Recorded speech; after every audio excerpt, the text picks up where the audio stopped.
আসসালামু আলাইকুম। অবিরাম বাংলা সংবাদে সবাইকে স্বাগত জানাচ্ছি। আমি শান্তা ইসলাম। শুরুতেই বিআরবি কেবলস সংবাদ শিরোনাম। 299টি আসনে প্রাথমিকভাবে জামায়াতে ইসলামীর একক প্রার্থী ঘোষণা। বিরোধী দল নয়, ক্ষমতায় যাওয়ার টার্গেট নিয়েই চলছে দলটির নির্বাচনী প্রস্তুতি।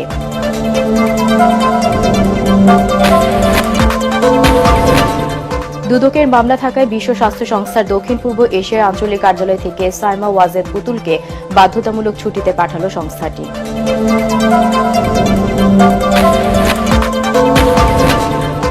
এবং বাংলাদেশ যুক্তরাষ্ট্র দ্বিতীয় দফার বাণিজ্য আলোচনার তৃতীয় ও শেষ দিনে আরও কিছু বিষয়ে ঐকমত্য, তবে অব্যাহত থাকবে শুল্ক আলোচনা।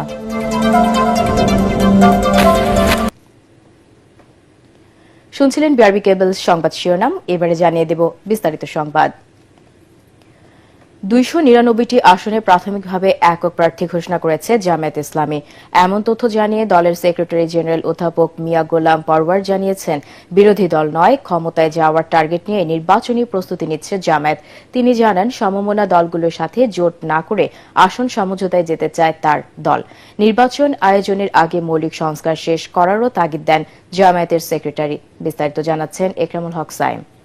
বিচার দৃশ্যমান হতে হবে, আরেকটি হচ্ছে প্রয়োজনীয় সংস্কার। এই দুইটা ছাড়া বাংলাদেশের জনগণ কোনো নির্বাচন মেনে নেবে না। দ্রুত নির্বাচন আয়োজনের দাবিতে বিএনপি যতটা না কঠোর, তার চেয়ে বেশ নমনীয় জামাত। তবে প্রার্থী বাছাই সহ ভোটের মাঠের প্রস্তুতির দৌড়ে খানিকটা এগিয়ে দেশের সবচেয়ে বড় ইসলামপন্থী দল। এরই মধ্যে 299টি আসনে প্রার্থী বাছাই চূড়ান্ত করেছে দলটি। আমরা 300 আসনের একটা আসন শুধু পেন্ডিং রেখেছি, বাকি 299 আমরা প্রাথমিক চূড়ান্ত করে ফেলেছি। আমাদের সব জায়গায় একজন প্রার্থী, আমাদের কোথাও কিন্তু একাধিক প্রার্থী নেই। একজনের নাম আমরা দিয়েছি, একটা আসন শুধু আমরা পেন্ডিং রেখেছি। নির্বাচন নিকটে আসলে আমাদের কিছু পোলারাইজেশন, সমীকরণ, মেরুকরণ হবে, নানান দল, জোট, অ্যালায়েন্স, সমঝোতা। এটার জন্য আমরা যাদের সাথে যে সমঝোতায় যাব, সেখানে কিছু সিট তো আমাদের ছাড়তে হবে, উভয়কে ছাড়তে হবে। তখন হয়তো 300 ধরে রাখা যাবে না, তো ছেড়ে টেড়ে যা থাকে তখন আমরা একটা সেন্ট্রালি একটা অফিসিয়াল ডিক্লারেশন দিব। পরিবর্তিত পরিস্থিতিতে ভোটের মাঠে কিছু ডান ও ইসলামপন্থী দলকে এক মেরুতে আনার চেষ্টা করছে জামাত। যদিও সরাসরি জোট নয়, আসন সমঝোতা করে নির্বাচনে শক্ত অবস্থান করার কথা জানিয়েছেন জামাতের সেক্রেটারি জেনারেল অধ্যাপক মিয়া গোলাম পরওয়ার। সমঝোতায় আপাতত আইডিয়াটা হচ্ছে, কোনো ফর্মাল যে জোট, জোটের একজন নেতা, একজন সেক্রেটারি, একটা কাঠামো, এই সমস্ত থাকবে না। আসন সমঝোতা, একটা আসনে যিনি পপুলার, যার সম্ভাবনা এই দলগুলোর মধ্যে থেকে, তাকে আমরা ছেড়ে দেবো, বাকিরা অন্য জায়গায় দিবে না। এইভাবে সব আসনগুলো 300 আসন সামনে রেখে আমরা সমঝোতার জন্য যেসব দল ঐক্যমতে এসে যাচ্ছে তাদের মধ্যে এইসব আলোচনা আমাদের হবে সময়। তবে আওয়ামী লীগ ছাড়া নির্বাচনে বিরোধী দলের আসনে বসাই কি জামাতের টার্গেট, এমন প্রশ্ন ছিল দলের সেক্রেটারির কাছে। আমরা তো জনগণের কাছে বলছি, আল্লাহ রহমত করলে জনগণ আমাদের ভোট দেবে, আমরা দেশ পরিচালনার দায়িত্ব নেব। এটি তো আমাদের ডিজায়ার। সংখ্যাগরিষ্ঠ আসনে আমরা বিজয়ী হব, এটি তো আমরা জনগণের কাছে মেসেজ দিচ্ছি। অবশ্য নির্বাচন আয়োজনের আগে মৌলিক সংস্কার ও জুলাই গণহত্যার বিচারের নিশ্চয়তার দাবিতে জামাতের অনড় অবস্থানের কথা জানালেন মিয়া গোলাম পরওয়ার। কাঠামোগত যে বন্দোবস্ত আগের থেকে চলে আসছে ফ্যাসিবাদী যুগ থেকে, এই ব্যবস্থা রেখে নির্বাচন করে আসলে গণতান্ত্রিক সরকার, অর্থাৎ কর্তৃত্ববাদী সরকার শাসন ব্যবস্থা থেকে এই জাতি কিন্তু মুক্ত হবে না। সেজন্য আমরা শর্ত দিয়েছি, বিফোর ইলেকশন মৌলিক কিছু সংস্কার করতে হবে। এর সাথে সংবিধান সংস্কারের প্রশ্ন এসেছে, ইলেকটোরাল প্রসেসের সংস্কারের প্রশ্ন এসেছে, পুলিশ অ্যাডমিনিস্ট্রেশনের রিফর্মের প্রশ্ন এসেছে। মিনিমাম এইসব রিফর্ম করতে হবে, তা না হলে এই কাঠামোর মধ্যে থেকে নির্বাচন করে যারাই ক্ষমতায় যাবে, ও আর একটা ফ্যাসিস্ট তৈরি হবে। দলের শক্ত অবস্থান জানান দিতে এবং সংস্কার, বিচার সহ বিভিন্ন দাবিতে ছাত্র জনতার গণ অভ্যুত্থানের পর প্রথমবারের মতো 19 জুলাই ঢাকায় জাতীয় সমাবেশ করতে যাচ্ছে জামায়াতে ইসলামী। একরামুল হক সায়েম, এটিএন বাংলা, ঢাকা। বিশ্ব স্বাস্থ্য সংস্থার দক্ষিণ পূর্ব এশিয়া কার্যালয়ের আঞ্চলিক পরিচালক সাইমা ওয়াজেদ পুতুলকে অনির্দিষ্টকালের জন্য বাধ্যতামূলক ছুটিতে পাঠিয়েছে সংস্থাটি। 4 মাস আগে দুর্নীতি দমন কমিশন দুদক তার বিরুদ্ধে প্রতারণা, ক্ষমতার অপব্যবহার এবং জালিয়াতির অভিযোগ এনে 2টি মামলা করে। এরপরই তাকে ছুটিতে পাঠাল বিশ্ব স্বাস্থ্য সংস্থা। গতকাল শুক্রবার থেকে এটি কার্যকর হয়। বিশ্ব স্বাস্থ্য সংস্থার পরিচালক ডাক্তার টেড্রাস আধানম ঘেব্রেয়াসাস স্টাফদের একটি ইমেইল বার্তায় জানিয়েছেন সাইমা ওয়াজেদ পুতুলকে 11 জুলাই থেকে ছুটিতে পাঠানো হবে। তার জায়গায় আঞ্চলিক অফিসের দায়িত্ব পালন করবেন সংস্থার সহকারী মহাপরিচালক ডাক্তার ক্যাথরিনা বোহমি। তিনি 15 জুলাই নয়াদিল্লিতে দক্ষিণ পূর্ব এশিয়ার আঞ্চলিক অফিসে দায়িত্ব গ্রহণ করবেন। রাজধানীর দেয়ালে দেয়ালে এখন জুলাই গণ অভ্যুত্থানের বিজয় গাথা আর আওয়ামী দুঃশাসনের খণ্ড খণ্ড চিত্র। শিল্পীর রং তুলির আশ্রয়ে মূর্ত হয়ে উঠেছে স্বৈরাচার বিরোধী আন্দোলন, দমন পীড়িতর পরাধীনতার শৃঙ্খল ভেঙে শহীদদের রক্তে লেখা মুক্তির জয়গান। প্রতিটি গ্রাফিতিতে উঠে এসেছে অপশাসনের শৃঙ্খল ভেঙে জুলাই চেতনায় সারা দেশের জেগে ওঠার গল্প। বিস্তারিত মুশফিকুর রহমানের রিপোর্টে। ফ্যাসিস্টের উত্থান, পিলখানা হত্যাকাণ্ড, জেল জুলুম, দিনের ভোট রাতে বিশ্বজিৎ হত্যা, জুলাই আন্দোলনে জেগে ওঠার এক একটি পর্যায়ে রাজধানীর দেয়ালগুলো ছেয়ে গেছে জুলাই গণহত্যার রক্তাক্ত সময়, উত্তাল আন্দোলনের দিনগুলোর গ্রাফিতিতে। এ যেন অপশাসনের শৃঙ্খল ভেঙে গর্জে ওঠা নতুন বাংলাদেশের আখ্যান। ভাষা আন্দোলন, মহান মুক্তিযুদ্ধ, 90-এর স্বৈরাচার বিরোধী আন্দোলন, ক্রসফায়ারের নামে মানুষ হত্যা ও দমন নিপীড়নের নির্মম ইতিহাস। প্রতিটি পর্ব পেরিয়ে আজকের নতুন বাংলাদেশের পথযাত্রার ধারাবাহিক ইতিহাস তুলে ধরার চেষ্টা এসব দেয়াল চিত্রে। 5ই আগস্টে যে আমাদের যে আন্দোলনটা হয়েছিল আর কি, তো ওই বিষয় নিয়ে আমরা যে কাজটা করতেছি এখন আমাদের কাছে অনেক ভালো লাগতেছে। যে ইতিহাস লিখতে চেয়েছিল হাসিনা, মিথ্যা ইতিহাস, সেই ইতিহাসের বিপরীত তার জ্বলন্ত অত্যাচারের ইতিহাসটা ফুটে উঠেছে এই দেয়ালগুলোর মধ্যে। শুধুমাত্র টাকা কামানোর উদ্দেশ্য না, আমাদের এই চেতনাটা, জুলাইয়ের অভ্যুত্থানের চেতনাটা আরো বিকশিত হবে এর দ্বারা। যেসব জুলাই যোদ্ধারা বুকের রক্ত দিয়ে নতুন বাংলাদেশের পথে যাত্রার সুযোগ এনে দিয়েছে, তাদের সাথে কাঁধে কাঁধ মিলিয়ে লড়ে যাওয়া একদল শিল্পীর নিপুণ হাতে আঁকা হচ্ছে লাল জুলাইয়ের গ্রাফিতি। গত 2009 থেকে এখনো পর্যন্ত যে সমস্ত চিত্র আছে সেগুলি আমরা তুলে ধরার চেষ্টা করতেছি।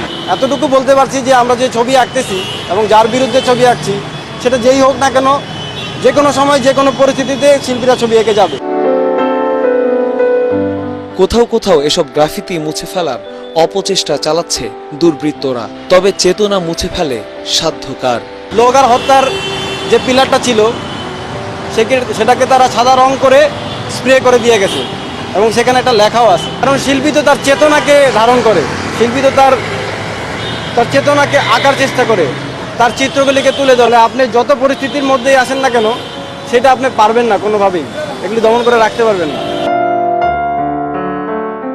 নতুন করে জুলাই গণ অভ্যুত্থানের গ্রাফিতি আঁকা হচ্ছে রাস্তায়। এ যেন শুধু শিল্পীর রং তুলির আঁচড়ে আঁকা চিত্রকর্ম নয়, বরং স্বৈরাচার বিরোধী মুক্তিকামী জনতার ক্ষোভ এবং প্রতিবাদের বহিঃপ্রকাশ। গেলবারও আঁকা হয়েছিল গ্রাফিতি, সেগুলোতে হয়তো মরচে পড়েছে, ফিকে হয়েছে রং, তবে জুলাই চেতনার রং ফিকে হবে না, এমনটাই বিশ্বাস চিত্রশিল্পীদের। মুশফিকুর রহমান, এটিএন বাংলা, ঢাকা। বাংলাদেশ যুক্তরাষ্ট্র দ্বিতীয় দফার বাণিজ্য আলোচনার তৃতীয় ও শেষ দিনে আরও কিছু বিষয়ে একমত হয়েছে দুদেশ। তবে কয়েকটি বিষয় এখনও অমীমাংসিত রয়েছে। নিজেদের মধ্যে আন্তঃমন্ত্রণালয় আলোচনা অব্যাহত থাকবে, তারপর আবার দুদেশের প্রতিনিধিরা আলোচনায় বসবেন। সেই আলোচনা ভার্চুয়ালি ও সামনাসামনি দুই প্রক্রিয়াতেই হতে পারে। খুব দ্রুতই এই বৈঠকের সময় ও তারিখ নির্ধারিত হবে। 3 দিনের আলোচনা শেষে বাণিজ্য উপদেষ্টা শেখ বশির উদ্দিন জানান, নির্ধারিত সময়ের মধ্যে একটি ইতিবাচক অবস্থানে পৌঁছানো যাবে। বাংলাদেশের পক্ষে নেতৃত্ব দেন বাণিজ্য উপদেষ্টা শেখ বশির উদ্দিন ও জাতীয় নিরাপত্তা উপদেষ্টা ড খলিলুর রহমান, এবং ঢাকা থেকে ভার্চুয়ালি অংশ নেন প্রধান উপদেষ্টার বিশেষ সহকারী ফায়েজ তৈয়ব। 3 দিনের এই আলোচনার পুরো বিষয়টি সমন্বয় করেছে ওয়াশিংটন ডিসির বাংলাদেশ দূতাবাস। 4 দিনের টানা বৃষ্টিপাত ও উজানের ঢলে ফেনীতে জলাবদ্ধতার সৃষ্টি হয়েছে। মুহুরী, কহুয়া ও সিলোনিয়া নদীর বন্যা নিয়ন্ত্রণ বাঁধের অন্তত 21 স্থান ভেঙে পরশুরাম, ফুলগাজী, ছাগলনাইয়া, ফেনী সদর ও দাগনভূঞা উপজেলার বহু এলাকা প্লাবিত হয়েছে। পানিবন্দী হয়ে পড়ে কয়েক হাজার পরিবার। তবে শুক্রবার সকাল থেকেই পরশুরাম ও ফুলগাজীর কিছু এলাকায় পানি নামতে শুরু করলে স্পষ্ট হয়ে ওঠে বন্যার ক্ষয়ক্ষতি। পানির তোড়ে বসতঘর, ব্যবসা প্রতিষ্ঠান ও খামার ধ্বংস হয়ে গেছে। অনেক মাছের ঘের ও ফসলি জমি বিলীন হয়ে গেছে নদীতে। জেলা প্রশাসনের তথ্যমতে পরশুরাম ও ফুলগাজী উপজেলায় 109টি গ্রাম প্লাবিত হয়েছে। এই পর্যন্ত 1000-এর বেশি মাছের ঘের ও পুকুর এবং 1655 হেক্টর ফসলি জমি ক্ষতিগ্রস্ত হয়েছে। কিন্তু বহুত কষ্ট হয়, হিন্দি বাংলা হয়ে গেছে। আমার 10-15 জনের টাইলি আবার চিনতে পারবি তো এর আর আমার সকা সাম্বা সবকিছু ভাঙি যাবে। 50,000 টাকা জ্বালা যা বসাইছি 10,000 জ্বালা হয়েছি ব্যাগ শেষ বুঝু আমি চলে এখনো জ্বালার উপরে আমার 3,000 মানে গরু ঘরেও পানি আর থাকার ঘরেও পানি, বাচ্চা কাচ্চা নিয়ে বহুত কষ্ট হইতে আছে। আর ঘরের পানি এখন নামছে, নামার পরেও ঘরে কাদামাড়ি, তারপরে যাই জিনিস ক্ষয়ক্ষতি হয়েছে বেশি। ছোট বাচ্চা লই পড়ি না মরি দিলে তো টেনশনে আছে, তখন কিতাম না যাইতে উপায় নেই। পাহাড়ি জনপদ খাগড়াছড়িতে স্বল্পমূল্যে চিকিৎসা সেবার একমাত্র অবলম্বন খাগড়াছড়ি 250 শয্যার সদর হাসপাতাল। কয়েক লাখ মানুষের একমাত্র ভরসা এই হাসপাতালটিতে চিকিৎসক কম থাকায় ভোগান্তিতে পড়েছেন রোগীরা। অন্যদিকে চাপ বেশি থাকায় হিমশিম খেতে হয় চিকিৎসকদের। আছে বিভিন্ন চিকিৎসা সরঞ্জামাদির অভাব। খাগড়াছড়ি থেকে আবু দাউদের পাঠানো তথ্য ও ছবিতে আরও জানাচ্ছেন আশিকুর রহমান। রোগীর চাপে বেসামাল খাগড়াছড়ি আধুনিক জেলা সদর হাসপাতাল। প্রতিদিন বহির্বিভাগে চিকিৎসা নেন 600 থেকে 700 রোগী। হাসপাতালে ভর্তি থাকেন অন্তত 150 থেকে 200 জন। অভিযোগ রয়েছে 250 শয্যার হাসপাতালে চিকিৎসক সংকটে সময় মতো চিকিৎসা পান না রোগীরা। আমরা বিভিন্ন উপজেলা, বিভিন্ন দূর দূরান্ত থেকে আসি শুধু ডাক্তার দেখানোর জন্য, কিন্তু আমরা অনেক সময় ডাক্তার না পাই, অনেকক্ষণ অপেক্ষা করে চলে যেতে হয়। যেহেতু এটা আধুনিক জেলা সদর হসপিটাল, তো একটু ভালো মানে সেবা আর কি চাই। 9টার দিকে আসছি, ছোট বাচ্চা নিয়ে এসে 2 ঘন্টা ধরে এইমাত্র ডাক্তার আসছে। 2024 সালে 250 শয্যায় উন্নীত হওয়া হাসপাতালটি চলছে 50 শয্যার লোকবল দিয়েই। 57 জন চিকিৎসক থাকার কথা থাকলেও আছেন মাত্র 18 জন। চোখ, নাক, গলা, মেডিসিন, সার্জারি ও প্যাথোলজি বিশেষজ্ঞ নেই। নার্স ও অন্যান্য জনবল কম থাকায় চাপে থাকতে হয় হাসপাতাল কর্তৃপক্ষকে। বর্তমানে আমাদের 250 বেডের কার্যক্রম চলছে, তার মানে আমরা 50 শয্যার জনবল নিয়ে যে কাজ করে যাচ্ছি তা আমাদের ধারণ ক্ষমতা 5 গুণের বেশি। আমাদের উপর বেশ ভালোই চাপ হচ্ছে। নির্মাণাধীন ভবনের কাজ শেষ হলে এসব সংকট দূর হবে বলে আশা করছেন জেলা সিভিল সার্জন। আমরা স্বাভাবিকভাবে এটা স্বল্পতা পূরণের জন্য, সমস্যা দূরীকরণের জন্য, চিকিৎসা সেবা অব্যাহত রাখার জন্য বিভিন্ন উপজেলা থেকে আমরা মেডিকেল অফিসার এবং কনসালটেন্ট জেলা পরিষদের সাথে সমন্বয় করে আধুনিক জেলা সদর হাসপাতালে পদায়ন করা হয়েছে। স্থানীয়দের ন্যূনতম চিকিৎসা সেবা নিশ্চিত করতে অবিলম্বে হাসপাতালটির জনবল সহ অন্যান্য সংকট দূর করার দাবি এলাকাবাসীর। Bureau report, ATN Bangla. এবারে খেলার খবর।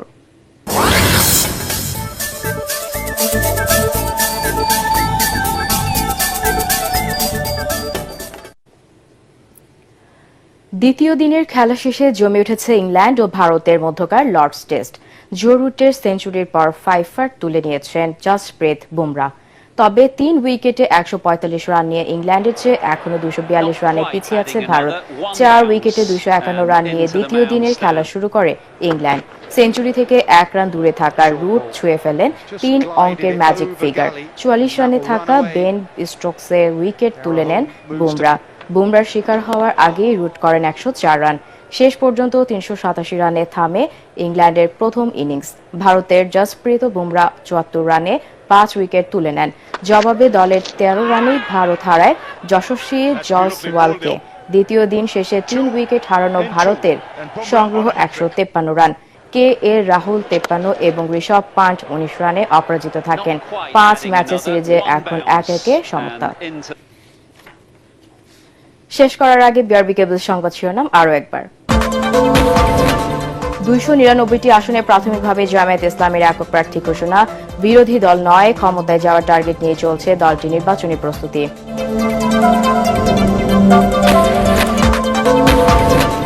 দুদকের মামলা থাকায় বিশ্ব স্বাস্থ্য সংস্থার দক্ষিণ পূর্ব এশিয়ার আঞ্চলিক কার্যালয় থেকে সাইমা ওয়াজেদ পুতুলকে বাধ্যতামূলক ছুটিতে পাঠালো সংস্থাটি।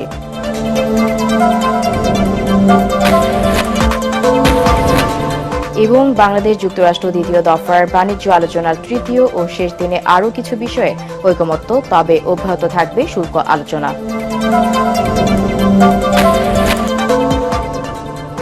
দর্শক, পরবর্তী সংবাদ দেখার আমন্ত্রণ জানিয়ে এখনকার মতো শেষ করছি। এটিএন বাংলা সংবাদ ইউটিউবে দেখতে ব্রাউজ করুন youtube/ATN Bangla News। ধন্যবাদ।